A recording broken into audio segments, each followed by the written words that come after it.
Hello friends, स्वागत है आपका फिर से हमारे चैनल बिलियंस 53 में। तो हमने इसके प्रीवियस लेक्चर नंबर 8 में हमने प्रश्न नंबर 67 तक पढ़ा था। तो चलिए आज के इस गणित शिक्षण चतुर्थ प्रश्न पत्र में हम लोग प्रश्न नंबर 68 से अति लघुत्तरी प्रश्नों को पढ़ना स्टार्ट करेंगे और किस प्रकार से एग्जाम में सॉल्व करना है। प्रैक्टिस सीरीज है ये, आप लोग पेन कॉपी लेके बैठ जाइए सॉल्यूशन इसका लिखने के लिए। तो चलिए जल्दी से इस वीडियो को लाइक शेयर और सब्सक्राइब कर दीजिए। अपने डीएलएड फर्स्ट सेमेस्टर वाले प्रशिक्षुओं कॉलेज ग्रुप में शेयर कर दीजिए ताकि उन्हें भी पता चल जाए यहाँ पे क्लास चल रहा है।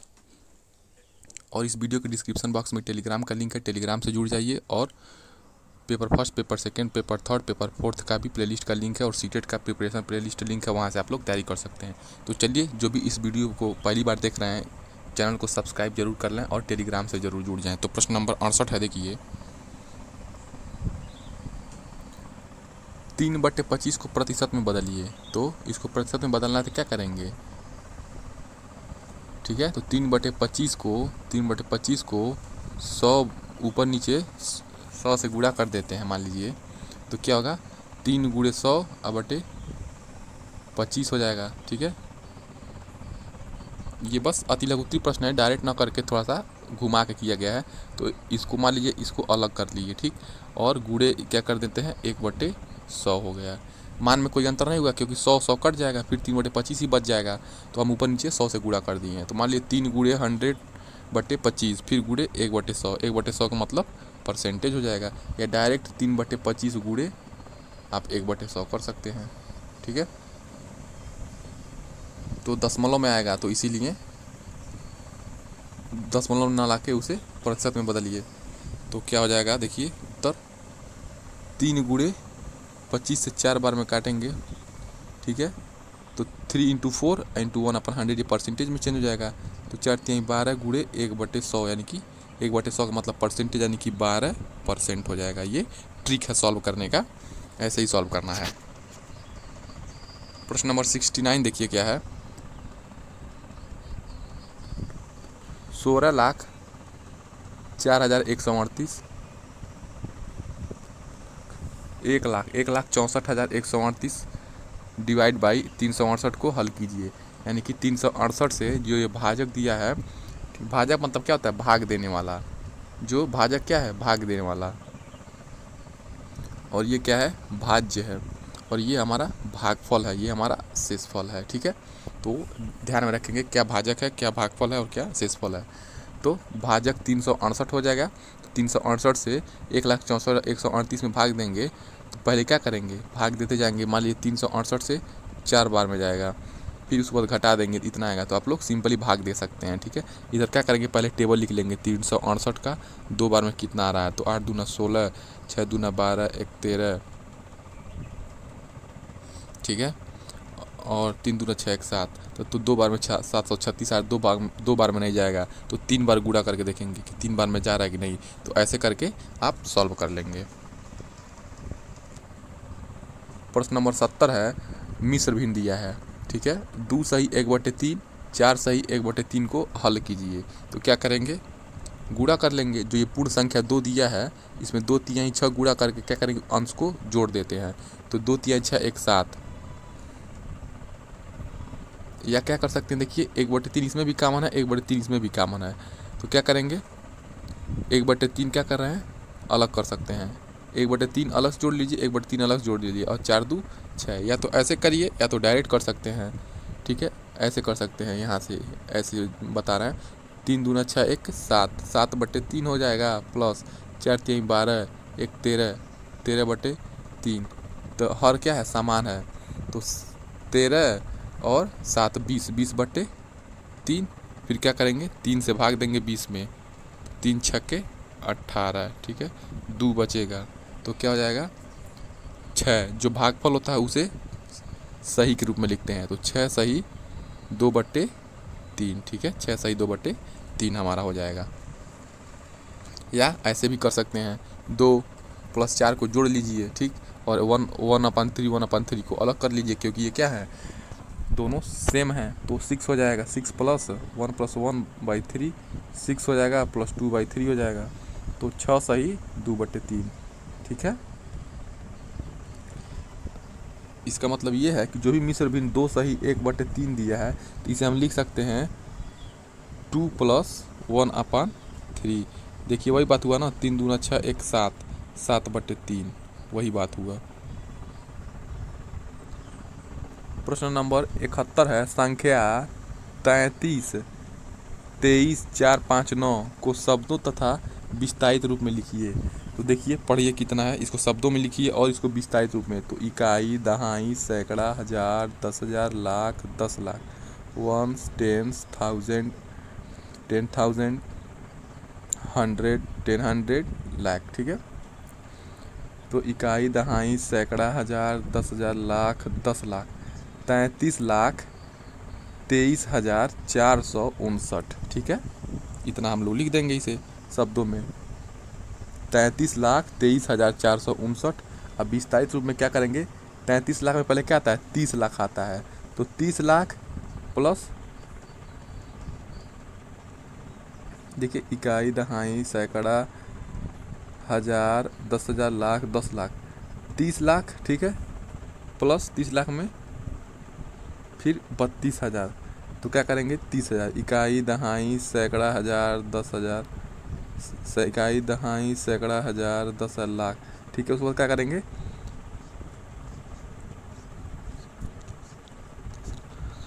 ठीक है, तो 33 लाख हो गया। फिर उसके बाद 33 लाख प्लस 30 लाख प्लस ये 30 लाख आपका हो गया, अब प्लस 3 लाख, 33 लाख। ठीक है, अब 23,000। तो क्या करेंगे, पहले 20,000 और उसके बाद 3,000, 20 3 23,000 हो गया। फिर आपका 459 है, तो 400 अलग कर देंगे, 50 अलग कर देंगे, 9 अलग कर देंगे, सिंपली। ठीक है, यानी कि हमेशा क्या करते जाएंगे, इकाई दहाई के रूप में इसे विस्तारित करेंगे। ये आपका इकाई के रूप में हो गया, ये दहाई के रूप में हो गया, ये सैकड़ा, ये हजार, ये 10,000, ये लाख, 10 लाख। यानी कि जब इतनी बड़ी संख्या दिया रहेगा तो सबसे पहले हम लोग ऐसे इसे कम करते चलेंगे ताकि इकाई दहाई सैकड़ा के हिसाब से हम लोग इसे विस्तारित रूप में लिखेंगे। प्रश्न नंबर 72 है, 9,999 की अनुवर्ती संख्या। पूर्ववर्ती माने पहले, अनुवर्ती माने बाद में। तो 9,999 की अनुवर्ती संख्या, तो इसमें क्या करेंगे, एक जोड़ देंगे, तो क्या हो जाएगा, 10,000 हो जाएगा। अभाज्य संख्याएं किसे कहते हैं, यानी कि प्राइम नंबर किसे कहते हैं।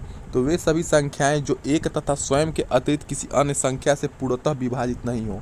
यानी कि अभाज्य संख्याएं वे संख्याएं हैं जो एक से कटे और स्वयं से कटे, और सेल्फ स्वयं से कटता है, उसे क्या कहते हैं, अभाज्य संख्याएं कहलाती हैं। 2 क्या होगा, 1 से कटेगा, 2 से कटेगा। 3 क्या होगा, 1 से कटेगा, 3 से कटेगा। 5 क्या होगा, 1 से कटेगा, 5 से कटेगा। तो देखिए 1 से कट रहा है, स्वयं से कट रहा है। 7 भी क्या हो रहा है, 1 से कट रहा है, स्वयं से कट रहा है। 7 भी क्या हो रहा है, 1 से कट रहा है और 11 से कट रहा है। तो सभी संख्याएं क्या जाएंगी, अभाज्य संख्या हो जाएंगी। तो अभाज्य संख्याओं का एग्जाम्पल आप लोगों को ऐसे ही देना है। तो प्रश्न नंबर 74 देखिए क्या है, 487 गुणे 1008 का गुणनफल ज्ञात कीजिए। तो 487 गुणे 1008 का गुणनफल कैसे ज्ञात करेंगे, देखिए 487 हो गया। ठीक है, उसके बाद 1008 में क्या करेंगे, 1000 प्लस 8 को हम लोग जोड़ देंगे, 487 हो गया। अब इसको कोष्ठक में गुणा करेंगे, 487 गुणे 10,000, 487 गुणे, ये बीच में प्लस वाला चिन्ह, ये प्लस वाला चिन्ह लग जाएगा, 487 गुणे 8। अब इसका गुणा देखिए, क्यों हम लोग इसे तोड़े हैं, ताकि हमें एग्जाम में आसानी हो, इसीलिए इकाई दहाई के रूप में तोड़ा जाता है। तो 487 गुणे 1000 प्लस 8, ये 487 गुणे 1000 प्लस 487 गुणे 8 हो गया। यानी कि एक बार इसमें गुणा हो गया, एक बार इसमें गुणा हो गया, और जो चिन्ह है वो बीच में प्लस लग गया। ठीक है, ये वितरण प्रगुण के नियम से किया गया है। ठीक है, ये डिस्ट्रीब्यूटिव प्रॉपर्टी है, ये इसको क्या कहते हैं, वितरण प्रगुण। ठीक है, कि अगर ए है कोई और b प्लस सी है, तो हम इसे क्या लिख सकते हैं, इसे लिख सकते हैं AB प्लस BC। ठीक है, ये वितरण प्रगुण है, मैथ का रूल है। ठीक है, तो 487,000 प्लस 3896, इसको जोड़ लेंगे कैसे, देख लीजिए, ये सिंपली जोड़ा जा सकता है। 9 यहाँ पे 9 हो जाएगा, फिर 9 आपका 9 हो जाएगा, फिर 8 0 के जोड़ेंगे तो 8 हो जाएगा, फिर 7 3 10 को 0 हासिल 1 हो जाएगा, और 8 1 9 और 1 4। तो आपका इतना हो जाएगा, सैकड़ा, हजार, 10,000, लाख, 4,90,896 हो जाएगा। जोड़ने पे। यही आपका वितरण प्रगुण के नियम से एग्जाम में ऐसे ही करना है, डायरेक्ट गुणा नहीं कर देना है, ठीक है। ऐसे वितरण प्रगुण के हिसाब से आपको स्टेप वाइज लिखना है, सिंप्लीफिकेशन के तौर पे लिखना है।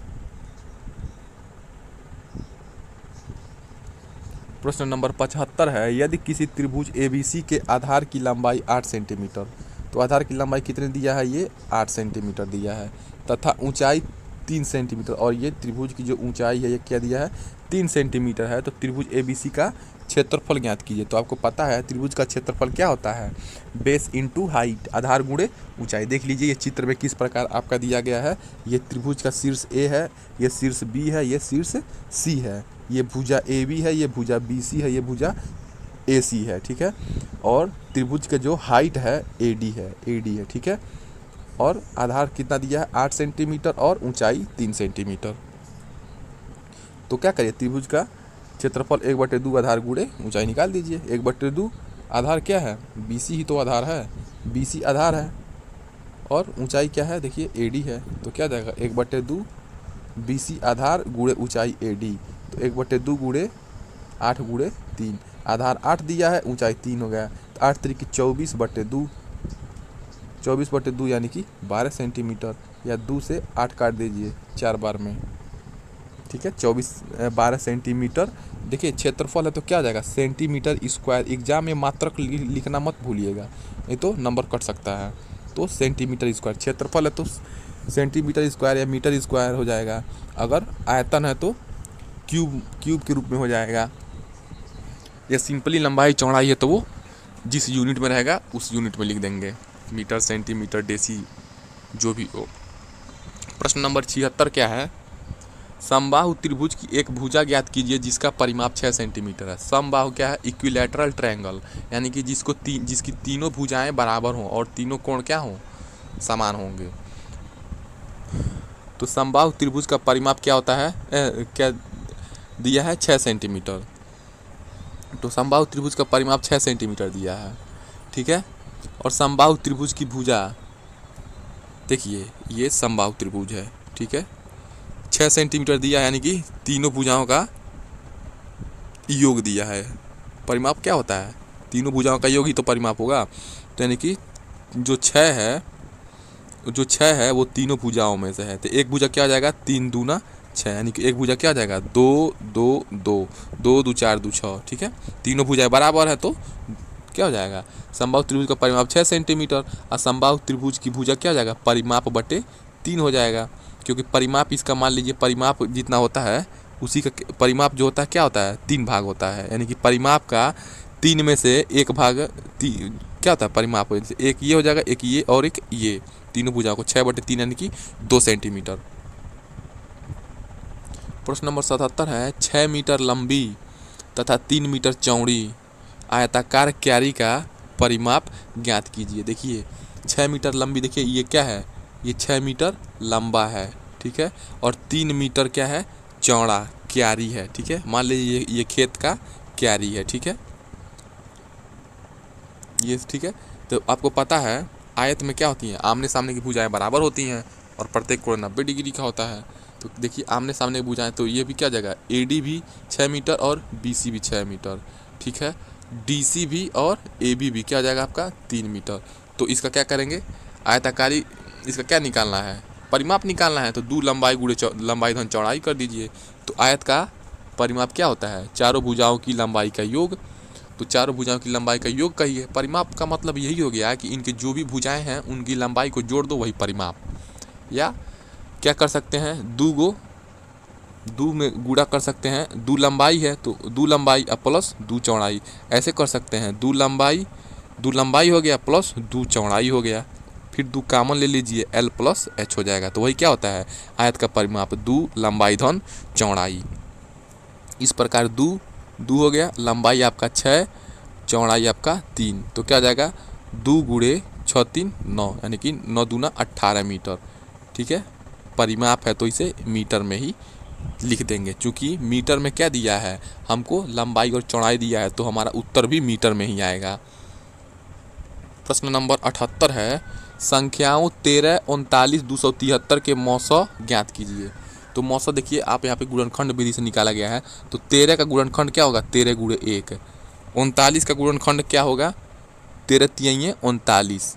273 देखिए क्या जाएगा, 13 तियाइये 39 गुणे 7। तो 39 गुणे 7 देख लीजिए सही है कि नहीं। तो 7 9 63, फिर 6, 7 तरीके 21, 21 6 27, ठीक है। तो 273 हो जाएगा, यानी कि 13 तिया 39 गुणे 7 क्या हो जाएगा, 273। अब देखिए इनमें मौसा ज्ञात करना है। तो वह बड़ी से बड़ी संख्या होती है मौसा जो इन दी गई संख्याओं को क्या करे, तीनों संख्याओं को विभाजित करें। मौसा का परिभाषा यही है। तो 13 ही क्या है, कॉमन है इन तीनों में। तो यह 13 ही इनमें से वह बड़ी से बड़ी संख्या है गुणनखंड में कि ये क्या करेगा, दी गई तीनों संख्याओं को विभाजित करेगा। तो कहिए कैसे विभाजित करेगा, 13 13 को एक बार में कर देगा, 13 को 3 बार में, इसको क्या करेगा 13 3 39, यानी कि इसको 21 बार में मान लीजिए कर लेगा, ठीक है। इस प्रकार आपका मौसम निकल जाएगा। ये प्रश्न 2018 में पूछा है। जो भी क्वेश्चन है ये बहुत इंपॉर्टेंट है, आप इसे प्रैक्टिस जरूर करिए और डीएलएड फर्स्ट सेमेस्टर वाले प्रशिक्षुओं के साथ शेयर कर दीजिए। इस वीडियो के डिस्क्रिप्शन बॉक्स में टेलीग्राम का लिंक है, वहाँ से आप लोग टेलीग्राम से जुड़ जाइए। Paper first, paper second, paper third और पेपर फोर्थ का प्लेलिस्ट का लिंक है, वहाँ से आप लोग जरूर जुड़ें। प्रश्न नंबर 79 है, 24 80 का कितने प्रतिशत है। तो 24 80 का बोला है, तो 80 का मान लीजिए 80 का कितना है, x% क्या है, 24 है। ऐसे ही लिख लेंगे, इसी को सॉल्व कर लेंगे। तो 80 गुणे x/100 हो जाएगा, 0 से 0 कट जाएगा, बराबर 24 हो जाएगा। तो क्या करेंगे, देखिए 24 का 80 का, तो 80 गुणे x/100 बराबर 24 हो गया, ठीक है। 0 से 0 कट गया, 8 त्रिकी 24, फिर इसको 10 इधर ले जाएंगे, 10 दिएंगे 30, यानी कि x बराबर 30% आ जाएगा, ठीक है। देखिए यहाँ पे बहुत सिंपली सॉल्व किया है, ऐसे नहीं करना है, लिखना है पहले क्या, 80 का माना 80 का x% क्या है, माना 80 का x% 24 है, देयरफॉर, ठीक है। 80 का तो 80 गुणे, ऐसे सिंप्लीफिकेशन करना, 80 गुणे x/100 बराबर 24, ऐसे सॉल्व करना है। प्रश्न नंबर 80 है, बोर्ड मास है ये। बड़ा कोष्टक 17 प्लस करली ब्रैकेट 2 + 5 गुणे 2 करली ब्रैकेट बंद, बड़ा कोष्टक बंद को सरल कीजिए। तो देखिए बोर्ड मास में क्या होता है, पहले ब्रैकेट, फिर ऑफ, फिर डिवीज़न, फिर मल्टीप्लिकेशन, फिर एडिशन, फिर सब्सट्रैक्शन, ठीक है। इसको हिंदी में कहते हैं कोका भागू जोग। इसको क्या कहते हैं, कोका कोष्ठक, फिर का, फिर भाग, फिर गुणा, फिर जोड़, फिर घटाना, इसे क्या कहेंगे, कोका भागू जोग। तो पहले कोष्ठक हटाइए, तो 4 हो गया, फिर 17, ठीक है, प्लस 2 + 5,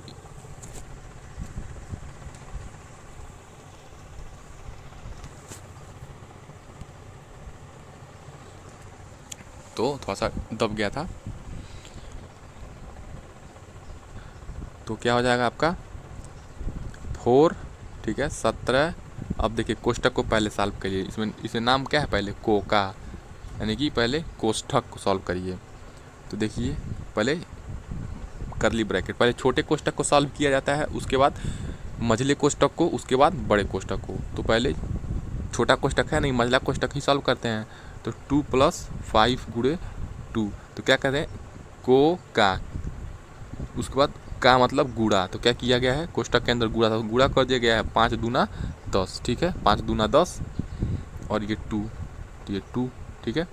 4, ये 17 हो जाएगा, प्लस अब ये 12, देखिए फिर से मझले कोष्ठक में ये है ना, मझले कोष्ठक में ये, फिर इसी कोष्ठक को सॉल्व करेंगे। तो 10 2 12 हो गया, ये नियम है बोर्ड मास का। फिर क्या करेंगे, 4 × देखिए 17 और 12 क्या हो जाएगा, 7 2 9, 1 1 2, यानी कि 4 × 29 बराबर 116। तो इसका उत्तर कितना जाएगा, 116 जाएगा। प्रश्न नंबर 81 है, 150 रुपये का 12% कितना होगा। तो 150 रुपये का क्या करेंगे, ऐसे 150 रुपये का 12% निकाल लेते हैं, ऐसे 0 से 0 कट जाएगा, फिर 2 5 6 10, 2 6 12, ठीक है। फिर 5 से 3 बार में 5 3 15 हो जाएगा और 6 3 18, हमारा कितना हो जाएगा 18 रुपये हो जाएगा।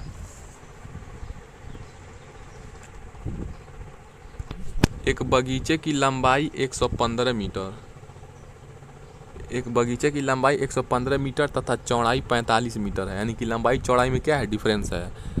लंबाई क्या है, ज़्यादा है, चौड़ाई 45 मीटर कम है। तो बगीचे के चारों ओर घेरने के लिए कितने मीटर तार की आवश्यकता होगी।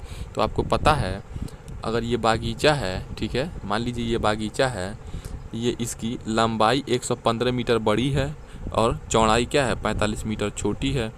तो बगीचे को चारों ओर घेरने के लिए कितने मीटर तार की आवश्यकता होगी। चूँकि जब ये दे दिया है तो ये हमारा आयत का निर्माण कर रहा है, इसीलिए क्या हो जाएगा, ये भी 45 हो जाएगा और ये भी 115 हो जाएगा, ठीक है। इस प्रकार हम आयत का परिमाप निकाल लेते हैं तो इसका परिमाप यानी कि चारों किनारे कितनी लंबाई है वो पता चल जाएगा। उतना ही तार से हम उसे क्या करेंगे, उसे घेर देंगे। तो आयत का परिमाप निकालिए, 2 लंबाई धन चौड़ाई। तो 2 लंबाई 115, चौड़ाई 45, तो क्या जाएगा 2 160, ये हो जाएगा, क्या हो जाएगा 320 मीटर हमको तार की आवश्यकता होगी उसे घेरने के लिए।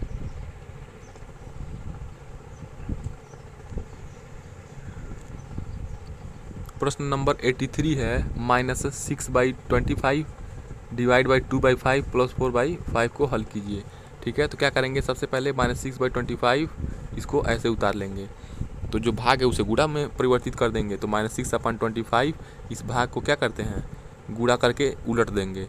तो -6/25 × 5/2 हो जाएगा, +4/5। अब देखिए 2 से काट दीजिए, जहाँ कटे काट देना चाहिए तुरंत। 2 से 2 बार में, फिर 5 से 5 बार में, तो कितना बचा है आपका 2, यानी कि -6/25/2,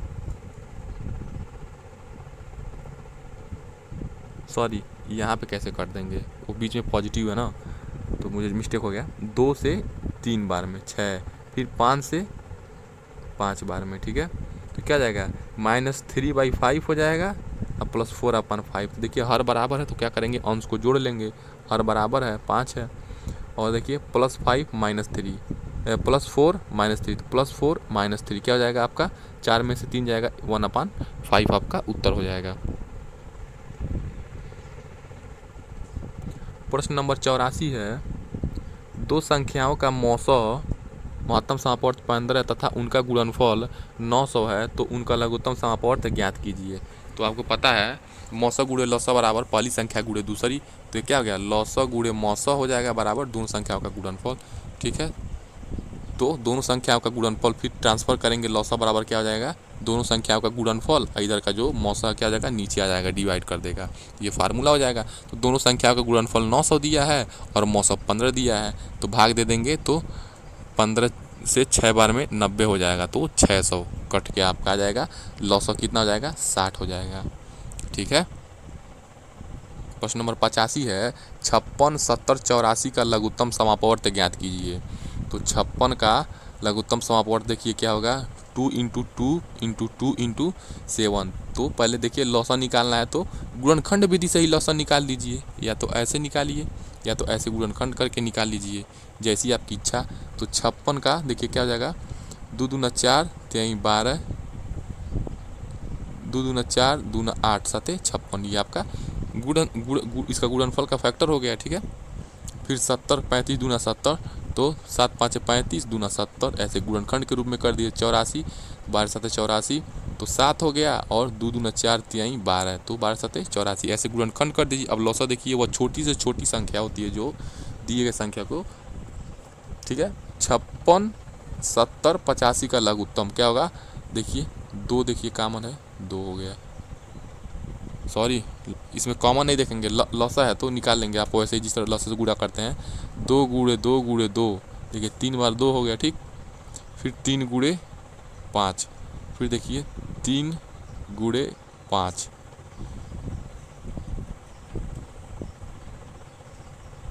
ठीक है। और फिर क्या करेंगे, 5 गुणे 7 आपका 840 आ जाएगा। इस प्रकार हमने प्रश्न नंबर 85 तक अति लघुत्तरी प्रश्नों के इस राजन सीरीज में गणित के चतुर्थ प्रश्न पत्र में हमने पढ़ लिया। चलिए वीडियो को शेयर, लाइक और कमेंट करना ना भूलें। और आपको किस टॉपिक पे वीडियो चाहिए, क्या प्रॉब्लम है, कमेंट करिए। वीडियो को डिस्क्रिप्शन बॉक्स में टेलीग्राम है, टेलीग्राम से जुड़ जाइए और चारों पेपर आप पढ़ सकते हैं। चलिए मिलते हैं नेक्स्ट वीडियो में, तब तक सॉल्यूशन का प्रैक्टिस करते रहिए। जय हिंद।